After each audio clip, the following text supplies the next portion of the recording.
Hey, what's up, Brew Crew? This is Clay with Beer City Board Games.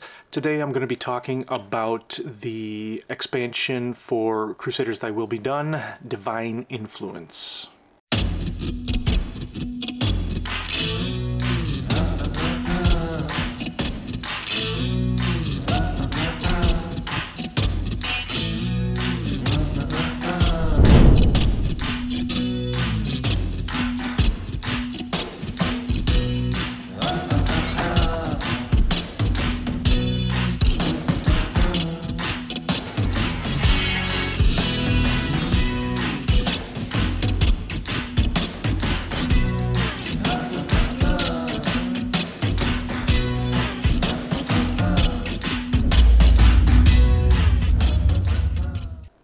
This is an expansion that we were really excited to get. We weren't sure if we were ever going to see this one with Tasty Minstrel Halting Game Production, so very thrilled to actually get our hands on this one and give it a try.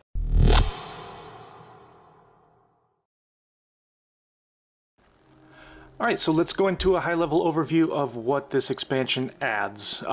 First off, it adds some new enemy track overlays, which is going to gradually increase the strength of the enemies that you're going to be fighting over the course of the game.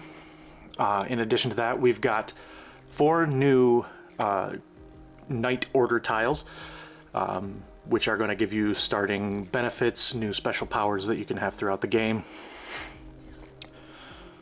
We've also got 4 new types of buildings. There are keeps, chapels, mills, and vaults.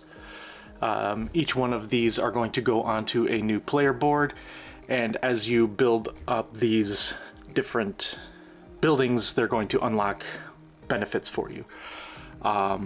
These buildings are built in the same way that the buildings from the base game were built, with the exception that you can actually build these buildings in locations where there's already a building in place. Now that can be your building, or that can be a building of one of your opponents. Now there are some restrictions as to which buildings can be placed where. Each building is kind of paired with another building from the base game.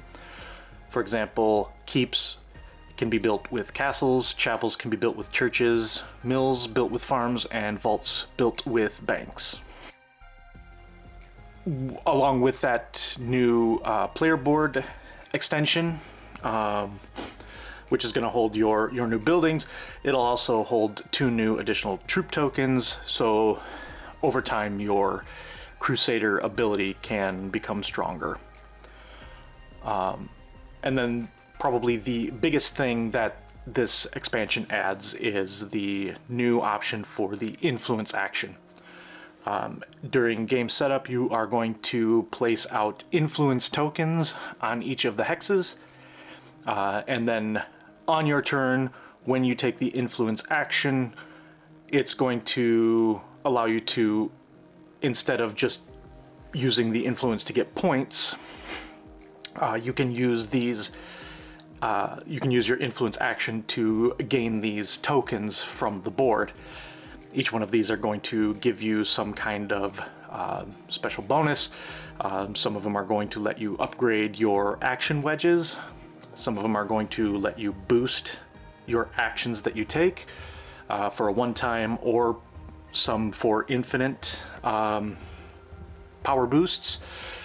And there are a couple, I think, that are going to give you some end-of-game scoring opportunities. When you take these influence tokens also, you're going to be allowed to place down one of your coat of arms tokens. And these tokens are going to make it easier for you to move around the map. For each hex that has one of your coat of arms tokens over it, it's a free movement through that hex. So that's the majority of what this expansion adds. Let's real quick go into the review.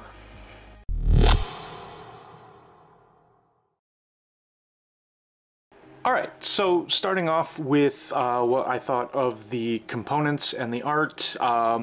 Nothing fancy here really. It's good quality.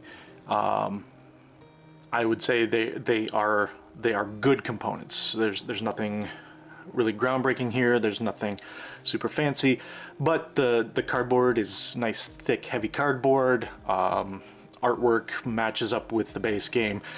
Overall, components are good quality. In terms of the new Night Orders, now I haven't had a chance to play with all of them, but in a game like this, it's always nice to have more variety in terms of what your starting powers are. The enemy strength tracks, again, not a major addition to the game, but with some of the additions that they did make, it makes sense that they would make the enemies a little bit stronger later in the game, because you're going to be getting more bonuses through the influence tiles. You're going to have more troop tokens, so you're going to get stronger. So it makes sense that the enemies would get stronger along with that.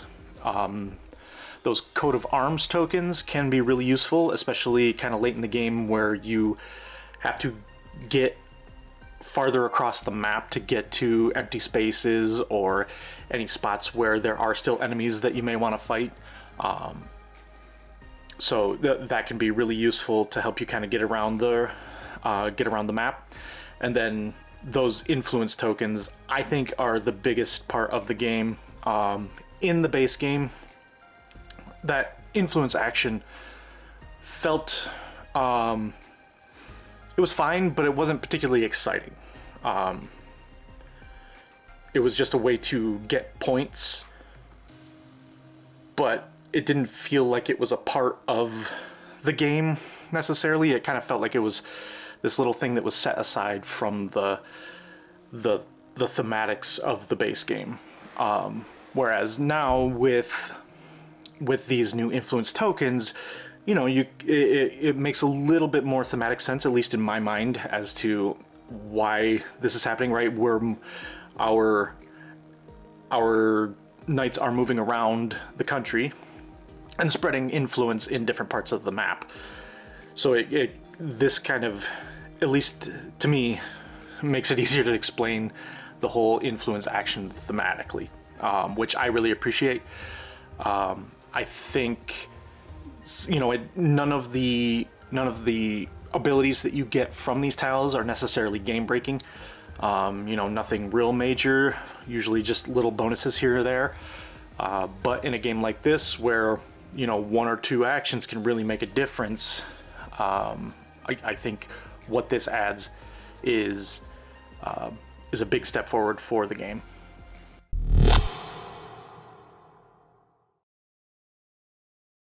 Alright, let's run down my scores for Crusaders Divine Influence. For components and artwork, like I said at the beginning of the review, nothing real special here, nothing fancy, but everything is solid, everything is good quality. So for components and art, I gave it a score of 4. For mechanisms, again, nothing groundbreaking. We've seen these mechanisms before. Nothing in the expansion really changes up the mechanisms necessarily from the base game, but they remain solid. So again, for mechanisms, score of 4. So discovery, in terms of each time I play this game, will I be finding something new, some new strategy, some new interesting way of playing the game. Again, nothing super spectacular here. The new orders here do not necessarily... It's nothing super game breaking, like I said, but each one does change up how you're going to approach the game at least a little bit.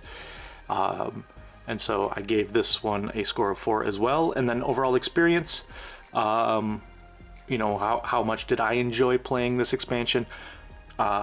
Like I said, I liked the base game of Crusaders Thy Will Be Done, but with the Divine Influence expansion, it does increase that level of enjoyment that I get from this game because of those influence tiles.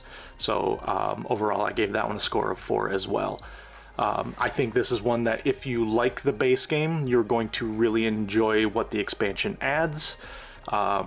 It doesn't make it more complicated. It doesn't really change the way that the game feels. It just adds enough going on to help maintain interest over the course of the game. It maintains interest, maintains momentum, and so as you get into the end game, what you are doing feels just as interesting as what you were doing at the beginning of the game. So with all that being said, this one definitely gets a recommendation from the Brew Crew. We're going to be keeping this one on the shelf for quite a while now, with that expansion as an addition to that base game. So until next time, we'll see you at the table.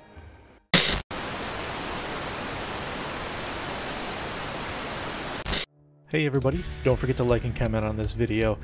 If you found value in this video at all, it would mean a lot to us if you consider subscribing to the channel as well. Don't forget to click the notification button so you'll know when we put out a new video. Cheers!